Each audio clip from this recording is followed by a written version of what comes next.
Is it now finally the time to make Anthony Joshua versus Tyson Fury? Well, speaking from my own individual perspective as a boxing fan, as far as fights that really excite me, I genuinely don't care about Anthony Joshua versus Tyson Fury. Once upon a time, that would have been a fight for undisputed. Once upon a time, that would have been a fight between two guys in the top three. Once upon a time, that would have been a fight between two guys in their prime. Once upon a time, that would have been a fight for bragging rights in the UK to establish who the best British heavyweight was. But at this stage of the game, this fight would be none of those things. So personally, I struggle to get really excited for that matchup anymore. It doesn't mean what it once did several years ago. And so it's a shame that it didn't happen a few years ago. That'll always look like an opportunity missed. But if it doesn't happen now, at this stage of their careers, I'm not that bothered. However, if I look at this fight from the perspective of what's best for the fighters, then it makes sense, particularly for Tyson Fury. I say that because although Fury's coming off back-to-back defeats, unlike Anthony Joshua, he was at least competitive in those defeats. He didn't get knocked out. So if Fury is looking for a comeback fight at the age of 35, 36, I think he's 36 now, an Anthony Joshua match ticks a lot of boxes. It's a big money fight. It's a fight which, on paper at least, is very, very winnable against a diminished version of Anthony Joshua, seriously diminished. And it's a legacy fight in the sense that he and AJ have had a rivalry for well over a decade. And so if Fury goes in there and beats AJ, as diminished as AJ is, most people will be willing to accept that Fury would have beaten any version of AJ. Even if that isn't necessarily the case. We'll never know because they never fought in their primes. But the majority of people, I have to imagine, would be of that view if Tyson Fury were to beat AJ now. They'll say, you see, this proves that Fury would have always beaten him. So there's a lot of upside in this for Tyson Fury. It makes sense for him to take this fight right now. Whether he will remains to be seen. I think his head is going to be pretty fried coming off the back of those two losses to Usyk. For Anthony Joshua, the fight also makes sense. Not as much sense as it makes for Fury, but it still makes sense to some extent. He's coming off a terrible defeat where he got beaten from pillar to post, dropped multiple times, and knocked out cold, damn near. And Fury was watching at ringside. Anthony Joshua has never been the mentally strongest of the top heavyweights. He never really fully recovered from the first Andy Ruiz fight, and he had several years to try and recover from it. He's still got the scars of that defeat in his mind. So just imagine how mentally fragile AJ must be now, following what happened to him against Daniel Dubois. My opinion, which I expressed immediately after that Dubois fight, was that AJ should retire, and I stand by that. I think the best thing for him to do is retire now. But if he insists on carrying on, the only people he should consider fighting are his contemporaries, those being Tyson Fury, Dillian Whyte, Deontay Wilder. And Tyson Fury only if Fury lost to Usyk, which he did. If Fury had beaten Usyk, I'd never be advising Anthony Joshua to fight Fury. And I'm still not advising him to fight Fury, but I'm saying if he insists on fighting, those are the only three names he should consider. Wilder, Whyte, and Fury. Now, Wilder and Whyte are much better fights for AJ in my view, because I think they're more winnable, and they are arguably just as damaged as AJ is. Wilder's punch resistance is gone. Dillian Whyte's punch resistance is gone, just like AJ's has. And AJ never had great punch resistance to start with, but it's worse than ever now. Now,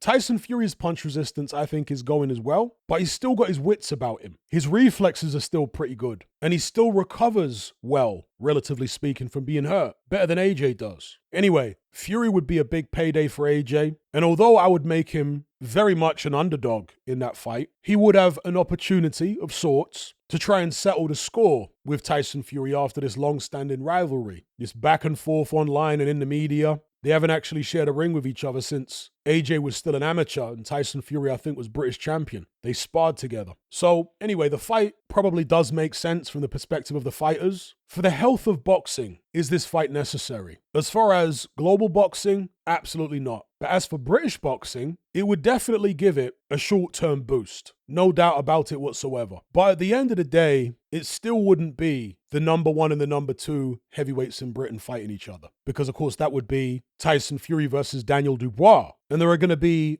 at least some people wondering whether Fabio Wardley's actually better than Anthony Joshua right now. There are going to be some people wondering whether Moses Itauma could beat Anthony Joshua right now. Personally, I think he could. So in the minds of some people, it might be the number 1 British heavyweight in Fury versus what, the number 5 British heavyweight in AJ? I'm not the only person who'll be thinking that that might be the case. So Fury versus AJ has had a lot of the luster taken off it. And as much as people would tune in, I don't think the fight would sustain that much excitement after the fact, unless the upset happened and AJ got the victory, because that would be unexpected. Upsets generate far more excitement than fights that go according to the odds. Buster Douglas beating Mike Tyson generated far more excitement, for example, than Mike Tyson knocking out Carl Williams. Anthony Joshua getting beaten by Andy Ruiz generated far more excitement in the aftermath, I'm talking about, than AJ beating Povetkin. I haven't looked at the odds right now, assuming there are bookies that are giving odds for Fury versus AJ, but I would have to imagine that Fury will be a firm favorite. Certainly in my mind, it'd be a firm favorite. If AJ was able to win and do so convincingly, yeah, that would generate a lot of excitement. After the fact, it would be a surprise. Anyway, those are my thoughts on the potential Anthony Joshua versus Tyson Fury fight. Give me your thoughts in the comment section below. Don't forget to like this video, share it, and subscribe if you haven't done so already. I'll catch you on the next one. I'm out.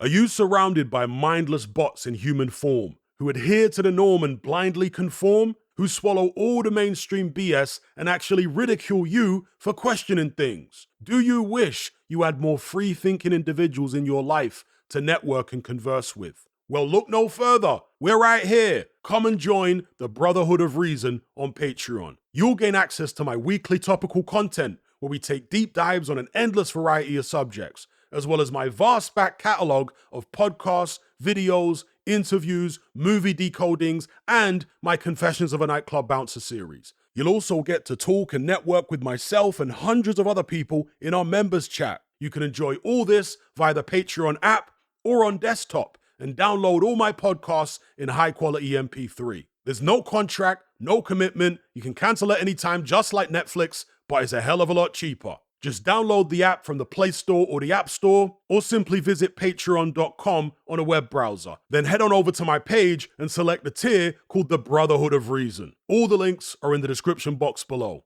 And just a quick money-saving tip for Apple users. If you purchase your Patreon subscription on the desktop site or on Android, then you'll avoid the ridiculous 30% fee that Apple charges for purchases made on the iOS app. So if you're on iPhone or iPad, save yourself some money by buying your subscription on the actual Patreon website or on Android, because it's a lot cheaper. Once you've made that initial purchase, you can then use the Patreon app on your iPhone or iPad thereafter to access and enjoy your content as normal.